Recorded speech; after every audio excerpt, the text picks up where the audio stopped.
హైదరాబాద్ నగరంలో ఉన్న నగర ప్రజలందరికీ మరియు తెలంగాణ ప్రాంత వాళ్ళందరికీ బోనాల ఉత్సవాల సందర్భంగా నవరాత్రులు జరుపుతున్న సందర్భంగా అందరికీ శుభాకాంక్షలు తెలియజేస్తూ మా తెలుగుదేశం పార్టీన ఈరోజు చార్మినార్ నియోజకవర్గంలోని మన హరిబౌలి చౌరస్తా దగ్గర హరిబౌలి డివిజన్లో పతాకావిష్కరణ కార్యక్రమానికి ముఖ్య అతిథిగా వచ్చిన బక్కిని నరసింహులు గారు పోలిట్ బ్యూరో సభ్యులు వచ్చినందుకు వారికి ధన్యవాదాలు తెలియజేస్తూ ఈ కార్యక్రమాన్ని మేము ఎందుకు తీసుకుంటున్నామంటే ప్రజా చైతన్య యాత్ర అనే పేరుతోటి ప్రతి బస్తీలో సమస్యలు ఎస్ఐఆర్ దాని గురించి కూడా మేము ఈ గత 15 రోజుల నుండి తిరుగుతూ ప్రతి ఒక్కరికి కూడా ఎవరికైనా అర్థం కాని వాళ్ళకు చెప్తున్నాము. అదేవిధంగా 202 ఏదైతే ఓటర్ లిస్ట్ ఉన్నదో దాన్ని అందరికీ ప్రజలందరికీ చేరువగా తీసుకుపోయి వాళ్ళందరికీ కూడా మేము ఎస్ఐఆర్లో వాళ్ళందరికీ ఓటు హక్కు కల్పించడానికి ఏదైతే అప్లికేషన్స్ ఉన్నాయో అవన్నీ కూడా నింపి అన్ని డివిజన్లలో కూడా మేము ఆ కార్యక్రమాన్ని విజయవంతంగా చేస్తున్నాము.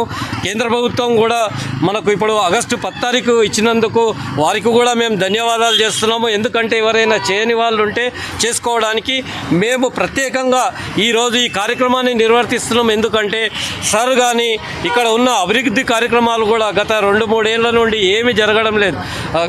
లాస్ట్ టీఆర్ఎస్ ప్రభుత్వంలో కూడా మొత్తము హైదరాబాద్ నగరాన్ని భ్రష్టు పట్టించారు.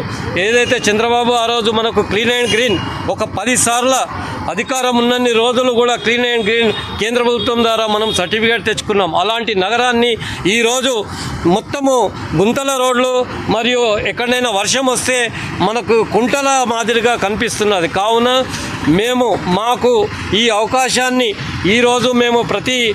ఈరోజు రాబోయే ఎలక్షన్లో కూడా మాకు మా నాయకుడు మా పోలిట్ బ్యూరో సభ్యులు నరసింహన్న గారు మరియు అరవింద్ అన్న గారు మళ్ళీ అదేవిధంగా చంద్రబాబు గారికి కూడా విన్నవించి ఈ ఎన్నికల్లో మా అభ్యర్థులను అందరినీ నిలబెట్టి విజయవంతానికి ఈ నగర అభివృద్ధికి మరియు ఈ రాష్ట్ర అభివృద్ధికి కూడా మేము కృషి చేస్తామని మనవి చేస్తున్నాం. అదే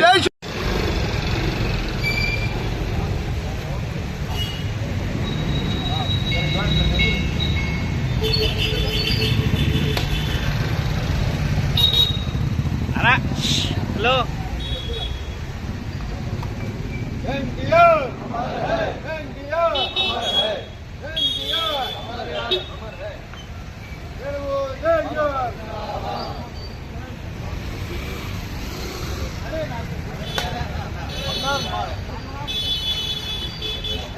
ఎన్టీఆర్ చంద్రబాబు నాయకత్వం చంద్రబాబు నాయకత్వం